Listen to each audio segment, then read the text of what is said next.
hablar de prosperidad en nuestros tiempos es importante como hijos de Dios, porque tiene que ser una prioridad en nuestras vidas. Escucha lo que te voy a decir. Vivimos en una cultura terrible en cuanto al entendimiento espiritual de las generaciones. Vivimos en un mundo, amados, que en un sentido terrenal funciona como si fuéramos la última generación que va a estar en esta tierra. Nos olvidamos que Dios, di conmigo, es un Dios de generaciones. Y que muchas veces Dios no termina en una generación lo que empieza. La realidad es que es muy importante temas como lo que representa el entendimiento espiritual de las generaciones. Temas que tienen que ver con el esquema específico de que Dios está preparando nuestras vidas para que tú y yo vayamos más allá de los límites que podamos enfrentar. En el segundo libro de la Biblia, el libro de Éxodo, en el capítulo número 3 y versículo número 6, escucha, la forma en que Dios se revela a Moisés es como un Dios de generaciones. Dice la escritura así, y dijo: yo soy el Dios de tu padre, Dios de Abraham, Dios de Isaac y Dios de Jacob. Esta es la forma en que Dios se revela a aquel que va a tener el ministerio o el llamado de liberar al pueblo de Dios de la esclavitud. Dios se presenta como alguien que no va a terminar quizás en esa generación lo que iba a comenzar, pero que tiene que encontrar a alguien que se convierta en un punto de partida. ¿Estás aquí todavía? Entonces es importante que veamos que Dios se reveló a Moisés como alguien interesado en nuestra descendencia, alguien interesado en nuestras generaciones, alguien interesado, ¿verdad?, en algo que Dios le prometió a Abraham, pero que no lo cumplió todo en su generación. ¿Te acuerdas cuál fue la promesa que Dios le da a Abraham? Dijo: haré de ti una gran nación. Pero la realidad bíblica es que Dios no terminó con Abraham el cumplimiento de esa promesa. Abraham se convierte, vamos a decirlo así, en el origen, el primer envase que Dios usa para trascender en un esquema de revelación de esta promesa, hasta que Jacob se convierte en Israel. Literalmente lo llama en ese sentido, le cambia el nombre a la tercera generación, y apenas empezamos a ver en un sentido más pleno el cumplimiento de esta promesa en una tercera generación. Así que es importante que tú y yo comencemos a ver las cosas de una manera diferente sobre lo que representa este tema. Vámonos a la palabra una vez más. Acompáñame al libro de Josué en el capítulo número 1 y en el versículo número 7. Esto es una generación después de Moisés. Escúchame, Dios se revela a Moisés como un Dios de generaciones. Moisés tiene su tiempo en esta tierra y cumple el propósito de sacar al pueblo de Egipto. Pero Moisés no entra a la tierra prometida para repartir al pueblo de Israel su herencia. Dios levanta una nueva generación. Di conmigo: Josué. Josué representa una nueva generación que ahora no tiene el propósito de atravesar un desierto, sino que tiene la encomienda del cielo de conquistar una tierra que Dios había prometido. Y en Josué capítulo 1 versículo 7, quiero que escuches con atención. Es el momento en que Dios le manifiesta a Josué que ahora es el tiempo de activar lo que Dios le había preparado en su generación. Dice Josué 1:7: solamente esfuérzate y sé muy ¿qué? Esfuérzate y sé muy valiente para cuidar de hacer conforme a toda la ley que mi siervo Moisés te mandó. Di conmigo: herencia. Josué no tuvo que empezar en Egipto. Josué empezó a la entrada de la tierra prometida porque hubo una generación que con mucha dificultad logró, a pesar de la incredulidad, cruzar un desierto. Algo, amados, que les debió haber tomado un par de semanas, se convirtió en una labor por causa de la dureza del corazón y de la incredulidad sobre el poder de Dios, en algo que duró 40 años. Dile a la persona que está junto a ti que no nos pase lo mismo. algo que Dios quiere hacer en nuestra vida en 15 días, ¿a ti te gustaría que durara 40 años? ¿Nos gustaría dar de vuelta sobre el mismo ámbito sin llegar a una respuesta? Yo sé que no, amados. Por eso es muy importante lo que dice esta palabra. Dios le dice a Josué: ya hubo alguien que generacionalmente te dio una herencia. Tú no tienes, Josué, que empezar de cero. Y hay una ley que yo le revelé a mi siervo Moisés y que ahora se convierte en un legado espiritual para tu vida. Tú puedes subirte en esa plataforma. Tú puedes subirte en ese fundamento para poder avanzar hacia lo que esta nueva generación, que ya no era una generación del desierto, ya era una generación de la tierra prometida. Y dice la palabra de Dios, seguimos leyendo aquí en Josué 1:7. Conforme a toda la ley que mi siervo Moisés te mandó, escucha, no te apartes de ella ni a diestra ni a siniestra, para que seas prosperado en todas las cosas que emprendas. La Biblia nos enseña, amados, que no hay prosperidad sin lo que representa la palabra de Dios en nuestra vida. Por eso Dios empieza haciéndole ver la importancia de la palabra. La prosperidad en la vida del hombre viene por causa de la palabra. Ahora, me llama la atención lo que dice aquí. La Biblia nos enseña al final del versículo 7, para que todo lo que emprendas sea prosperado. Yo quiero enseñarte un principio en este pasaje, porque el principio de la herencia espiritual para nuestros hijos, escúchame, el principio de la herencia espiritual para nuestra descendencia es que una herencia espiritual bendecida es el resultado de entender que no hay prosperidad sin emprendimiento. Te lo voy a volver a repetir. No hay, en un sentido bíblico, prosperidad sin algo que preceda en lo que representa el emprendimiento. Dios le está prometiendo a Josué no que todo lo que haga será prosperado, sino que todo lo que emprenda. Y eso me llamó la atención, amados, para buscar qué significa emprender. ¿A qué se refiere Dios cuando activa en nosotros la labor de emprendimiento? ¿Qué tiene que ver hoy en día con nuestro caminar con Él? Bueno, emprender, por definición en el diccionario, es acometer y comenzar una obra, un negocio, un empeño, especialmente si encierran dificultad o peligro. Emprendimiento, por definición, representa tomar un desafío. Emprendimiento, amados, por definición, representa comenzar algo nuevo que nadie en nuestra ascendencia ha emprendido. Que nadie en nuestra casa, que nadie en nuestra familia, que nadie en nuestro entorno por alguna razón se ha atrevido a poner por obra. Y yo quiero hacerte una pregunta en esta tarde, en esta noche. ¿Cuántos están aquí todavía? ¿Cuántos de los que estamos hoy aquí somos la primera generación de cristianos en nuestra casa? Levanta tu mano. No la bajes, por favor, levanta tu mano. La mayoría. Mira, Paco, el 80% son primera generación de cristianos. Baja, puedes bajar tu mano, gracias. Eso representa que tú estás entendiendo lo que es el emprendimiento de la fe.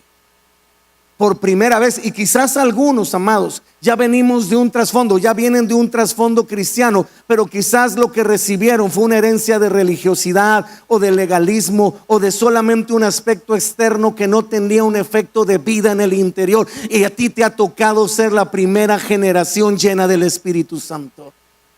Eso es emprendimiento. Ahora, ¿por qué te estoy hablando de este tema? ¿A qué punto quiero llegar, amado, sobre lo que representa la herencia próspera y el aspecto específico del efecto de esto en nuestra casa, en nuestra familia, en nuestra generación? Representa que si tú y yo vamos a emprender, es decir, a ser la primera generación de cristianos en nuestra casa, escúchame, tenemos que hacerlo bien. Porque somos el punto de partida de lo que Dios va a hacer en un sentido generacional en nuestra casa. Por alguna razón que no entendemos, nos tocó ser los primeros. Yo te platicaba hoy de camino en la carretera para llegar acá con la persona que me trajo, ¿verdad? Que me tocó ser en mi familia el primero que se convirtió. Y en la familia de mi esposa es la primera que se convirtió. Nos tocó una labor de emprendimiento, no es fácil. Quizás cuando tú te convertiste hubo oposición. Quizás cuando tú te convertiste hubo burlas. Quizás algunos en tu casa te dejaron de hablar o se enojaron contigo o te dijeron que estabas traicionando lo que representa tus principios y valores. Y tuviste que mantenerte firme a pesar de que quizás experimentaste en alguna manera el rechazo o el perder en un sentido específico de relaciones que apreciabas grandemente en tu corazón. Pero eso no te echó para atrás. Algo en tu corazón se despertó como una convicción del entendimiento de este es el propósito de mi vida y ahora estoy firme para caminar con Dios. Vamos, dale un aplauso al Señor.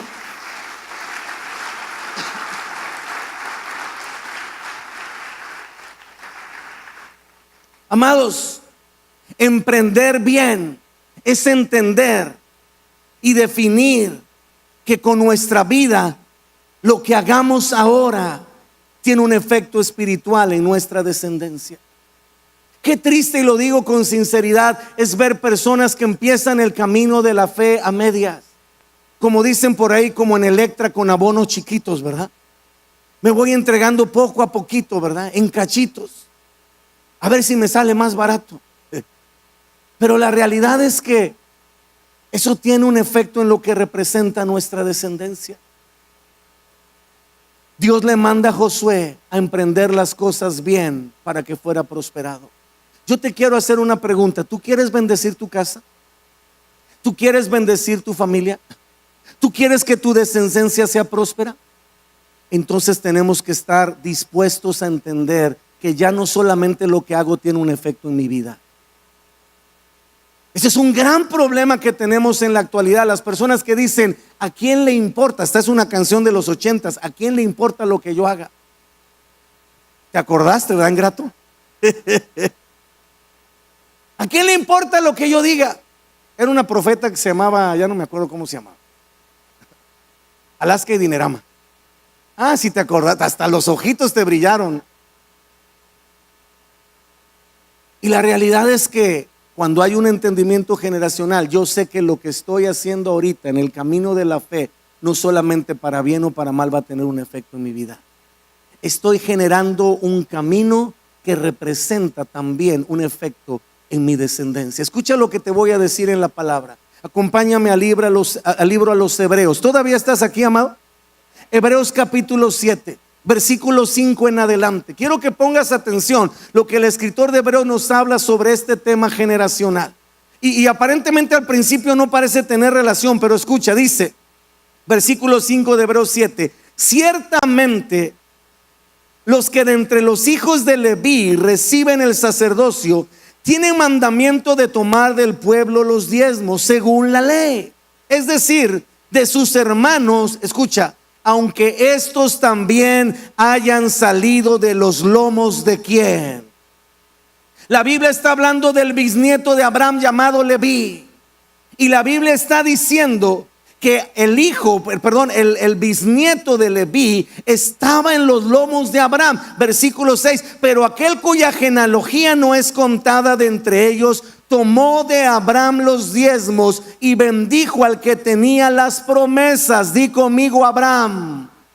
¿A quién le dio Dios las promesas? Y la Biblia nos habla de su bisnieto disfrutando todavía del efecto de la fidelidad de su bisabuelo. Es decir, la promesa Dios se la dio a Abraham, pero el paso de fe de Abraham, de obediencia a Dios, no solamente le benefició a él, sino a toda su descendencia. Y dice la Biblia en el versículo número 7, y sin discusión alguna, el menor es bendecido por el mayor. Y aquí ciertamente reciben los diezmos hombres mortales, pero allí uno de quien se da testimonio de que vive. Verso 9, y por decirlo así, En Abraham pagó el diezmo también Leví, que recibe los diezmos, porque aún estaba en los lomos de su padre cuando Melquisedec le salió al encuentro. Yo no sé si logramos dimensionar lo que representa esta palabra en un sentido particular sobre la herencia. La Biblia nos está marcando. Abraham no sabía cómo se iba a llamar su hijo. Es más, Abraham ni sabía si iba a tener hijo y luego nieto. Pero ya con sus pasos de obediencia, Abraham estaba marcando un efecto de bendición y prosperidad, no solamente en sus hijos o sus nietos, sino hasta sus bisnietos. Dicho en buen español, familia, la semilla que Abraham dejó como legado espiritual marcó todo el rumbo de su descendencia. Tuvo influencia hasta en un aspecto específico de manifestación en su bisnieto. Yo espero que esto nos ayude a ver las cosas en un sentido espiritualmente más profundo sobre lo que representan nuestras acciones. Porque en términos de familia, amados, podemos criar hijos de Dios conscientes de un llamado espiritual y de un propósito eterno para su vida, o podemos criar materia prima para que Satanás siga atormentando este mundo de caos y de desorden. Tenemos la bendición de emprender el camino de la fe. Tenemos la bendición de emprender una herencia bendecida, una herencia prosperada, una herencia que dé un sentido diferente a lo que representa nuestra familia. Quiero que me escuches, por favor, acompáñame a la carta a los Efesios, capítulo 1, versículo 14. Quiero llegar a algo con todo este contexto que te estoy dando. Efesios 1, 14. Está hablando de la salvación. ¿De qué está hablando la Biblia? Y dice la escritura, hablando de Jesús, en Él, di conmigo, en Jesús, también ustedes, ¿quiénes? Nosotros, dice, habiendo oído la palabra de verdad. ¿Cuántos han oído la palabra de verdad? El evangelio de su salvación, y habiendo creído en Él. ¿Cuántos han creído en Él? Fueron sellados con el Espíritu Santo de la promesa. Dios trajo, amados, no he terminado ese pasaje, escúchame, un sello a nuestra vida. Cuando nosotros creímos en Él, cuando recibimos la palabra de verdad, cuando recibimos aceptar su regalo de salvación, vino el Espíritu Santo, dice la Biblia, a sellarnos con una promesa, a sellarnos con un aspecto específico. Dice el verso 14, escucha, que es las arras de qué cosa. ¿Qué es las arras de qué cosa? Dice la Biblia que cuando creímos en Él y recibimos la palabra de verdad, Dios vino a sellar nuestra vida con la promesa del Espíritu Santo, porque la promesa del Espíritu Santo es las arras de nuestra herencia hasta la redención de la posesión adquirida para alabanza de su gloria. Dios nos dio una señal de su promesa. Dios nos dio una señal de su herencia. Dios nos dio las arras del Espíritu. La palabra arras significa enganche. ¿Qué significa la palabra arras? El Espíritu Santo es ese enganche que Dios ha traído a nuestra vida para decirnos: ciertamente para ti y para toda tu descendencia hay herencia y hay salvación. ¿Alguien puede darle un aplauso al Señor? Aleluya. Qué tremendo. Ahora escucha lo que te voy a decir, porque esto es el propósito del contexto de lo que Dios nos ha hablado. Tener un entendimiento de las generaciones, tener un entendimiento de que estamos emprendiendo el camino de la fe, tener un entendimiento que lo que hagamos hoy no solamente afecta, beneficia nuestra vida, sino tiene un efecto en aquellos que vienen después de nosotros. Tener un entendimiento que Dios es un Dios de generaciones y que nos ha dado por medio de su Espíritu Santo un enganche de su promesa hasta que tengamos toda la posesión en un sentido de la eternidad. Pero el punto al que quiero llegar, escucha con atención, ¿estás aquí todavía? Es que herencia en el plano espiritual es que por cuanto tú supiste acopiar experiencias en tu vida, dejas posicionada tu próxima generación en un nivel superior. Herencia en el plano espiritual representa que nuestro techo es el piso de nuestros hijos. Que lo que nosotros de alguna manera durante nuestra vida pudimos experimentar, pudimos avanzar, pudimos crecer, pudimos madurar, pudimos recibir como herencia de Dios y obviamente entendimiento de la voluntad de Dios, eso se convierte en parte de nuestra herencia. De cómo ponértelo en un plano un poquito más aterrizado. Nuestros hijos ya no deben discutir por las mismas cosas que nosotros discutimos.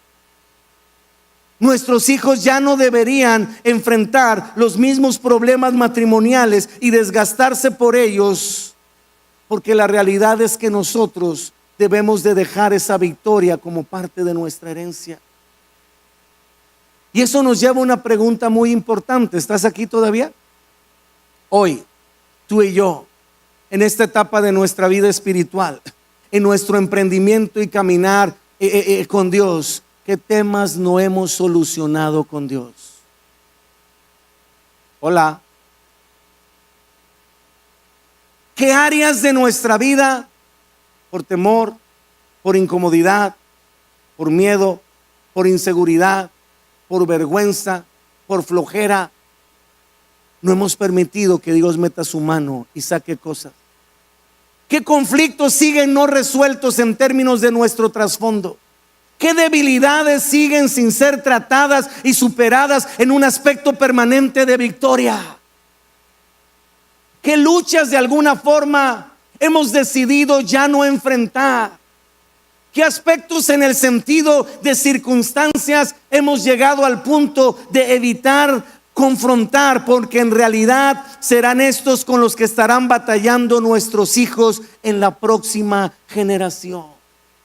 Son, aunque no queramos, también parte de nuestra herencia, y necesitamos estar conscientes de la importancia de tratar con ello. Muchos de nosotros llegamos a un punto en nuestra vida espiritual, y quiero hablarte con sinceridad, en que nos acomodamos. Ya no soy tan malo como antes, ya no soy tan cruel como antes, ya no soy tan lacra como antes. Pero encontramos que para una herencia espiritual necesitamos llegar a la madurez. ¿Sabes? No podemos quedarnos a la mitad. Dile a la persona que está a tu lado: no te quedes a media. La Biblia nos habla que el deseo de Dios es que tú y yo, di conmigo, lleguemos a la plenitud. Porque la vida cristiana no se trata de ser más antiguo, se trata de ser más maduro. Porque la vida cristiana no se trata de más tiempo, se trata de más etapas. No se mide en tiempo la vida cristiana, se mide en etapas. Y nuestra vida espiritual tiene que tener ese esquema específico de romper los límites, de romper las barreras. Ya no solamente porque eso va a ser un beneficio para nosotros, sino también porque hoy entendemos que es parte de nuestra herencia. Déjame aterrizártelo un poquito más. ¿Aguantas una más? Te pregunté si aguantas una más. Escucha, si no tratamos con el divorcio, será un tema que nuestros hijos tendrán que volver a tratar. Tendrán que también enfrentar. Si no tratamos con la violencia, con la falta de control en nuestro carácter, será un tema que nuestros hijos también tendrán que volver a enfrentar. Si no tratamos con la infidelidad, con el adulterio, será un tema que nuestros hijos también tendrán que volver a tratar. Si no tratamos con las adicciones, con las debilidades de carácter, con los temores, serán temas también que nuestros hijos tendrán que volver a tratar. Si no tratamos con la pasividad, lo que no tratemos con Dios, nosotros lo tendrán que volver a tratar nuestros hijos, porque eso también es parte de nuestra herencia. Dile al que está junto a ti: estás muy callado. Dile, tu silencio me tranquiliza. Miren, amados, tengo 26 años por gracia de Dios de servirle a Él de tiempo completo. Yo me imagino que igual Paco y Laura lo han enfrentado. No hay nada, seguramente hay otras cosas, pero una de las cosas más tristes en la vida pastoral, en la vida ministerial, es atender a unos padres por una situación y años después atender a los hijos por la misma situación. ¿De qué sirvió la generación anterior? Yo te lo digo en un sentido personal, te abro mi corazón, lo he vivido. Trato a los padres por una situación, pasas días, semanas, meses atendiendo, ministrando, aconsejando, guiando. Y tristemente, cuando esos pasos no se dan con esa convicción y esos problemas no se resuelven y llegamos a un punto de cada uno de los temas que hemos hablado, llegar a un aspecto de victoria, estaremos delegando a la siguiente generación el mismo problema. El punto no es ese. El punto es entonces de qué sirvió la generación anterior. ¿Tú te imaginas que Moisés, unos días antes de morir, le hubiera dicho al pueblo: vamos a regresarnos a Egipto? Josué no empezó en Egipto. Josué empezó a la orilla de la tierra prometida porque hubo una generación que se levantó a pesar de toda la dificultad y toda la mentalidad de esclavitud para llegar al pueblo a otra posición. Yo creo que si Josué se levanta y dice, ¿verdad? Bueno, chicos, vamos a regresarnos a Egipto. Yo creo que Moisés viene de la tumba, ¿verdad? Y lo ahorca. Imagínate. ¿Qué temas necesitamos tratar? ¿Qué aspectos todavía, quizás por flojera o incomodidad, no hemos querido tocar? Y aún en un hombre como Abraham aplica. Fíjate qué tremendo cuando hablamos de herencia y hablamos de cosas que de pronto parecen insignificantes. Esto no afecta. Dice la Biblia que Abraham tenía una costumbre, di conmigo, una mala costumbre. Si tú tienes a tu marido a un lado, dile: no se te vaya a ocurrir lo mismo. Cada vez que Abraham llegaba delante de un rey, presentaba a su esposa como su hermana. Ay, qué lindo el angelito, ¿verdad? Ahora, digo, Sara ya andaba por los 70 y tantos tirándole al 8º piso. Pues yo creo que estaba muy guapa. Porque Abraham decía: es que no vaya a ser que alguno diga, pues no, como es su esposa, mejor lo mato a él y me quedo con la doña. Y entonces Abraham tenía miedo. ¿Qué tenía Abraham? Y dice la Biblia que él, cada vez que llegaba a un lugar, presentaba a Sara como su hermana. Estuvo a punto de armarse un relajo. Escúchame, una nación completa, Dios cerró la matriz de las mujeres por causa de esa situación. Tú dirás si no tenemos influencia. Y tuvo que revelarse en la noche, escúchame, Dios al rey, al faraón, al hombre que estaba ahí como gobernante de esa nación, y decirle en sueños: no vayas a tocar a esa mujer porque esa mujer tiene marido. Si no interviene Dios, quién sabe qué hubiera pasado. Y Abraham tuvo que orar para que esa situación de infertilidad en todas las mujeres de esa nación se acabara por la oración de un justo. Pero ese es otro tema. El punto al que voy es que cuando eso sucedió, escúchame, Isaac todavía no nacía. Nace Isaac, se casa con Rebeca, se muere Abraham, y cuando Isaac se presenta delante de un rey, adivina cómo presentaba a su esposa. ¿De dónde sacó esa costumbre? No se la enseñó su papá porque él no había nacido cuando esto sucedió, pero fue parte de su... Vas a decir que eres alguien que no eres. Siguiente generación, Jacob llega con su padre y le dice: soy tu hermano, soy tu hijo Esaú, bendícelo. 3 generaciones luchando con una herencia de mentira. Amados, si le pasó a Abraham, le puede pasar a cualquiera. Si nosotros no tenemos cuidado y hoy nos levantamos, pudiera pasar alguien a apoyarme por favor en el teclado, y nos levantamos en ese aspecto de reconocer: Dios todavía no ha terminado conmigo, no estoy listo para entregar mi herencia, todavía hay luchas, todavía hay batallas, todavía hay victorias, todavía hay cambios, todavía hay restauraciones, todavía hay cosas que tengo que soltar, todavía hay aspectos de mi pasado que tengo que cerrar, todavía hay situaciones en mi conducta que tengo que cambiar. Y algunos de los que estamos aquí habíamos perdido el impulso, habíamos perdido el estímulo, habíamos perdido la motivación para hacerlo. Pero si hoy entender que todo eso es parte de nuestra herencia, no es suficiente para volvernos a levantar y luchar contra ese gigante, esa dificultad, ese problema. Yo no sé, amados, qué necesitamos entonces. Yo te pregunto, ¿amas a tu familia? No me dejas muy convencido. A ver, segunda oportunidad. ¿Amas a tu familia? ¿Amas tu casa lo suficiente para enfrentar esa debilidad? Amén.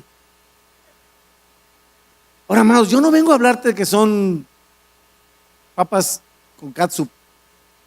Sé que no es fácil, pero si no lo hacemos, se va a quedar como herencia en nuestra casa. ¿Tú quieres dejar una herencia de divorcio? Te pregunté si quieres dejar una herencia de divorcio, de infidelidad, de adicciones, de desobediencia, de pasividad, de miedos y temores. Yo tampoco.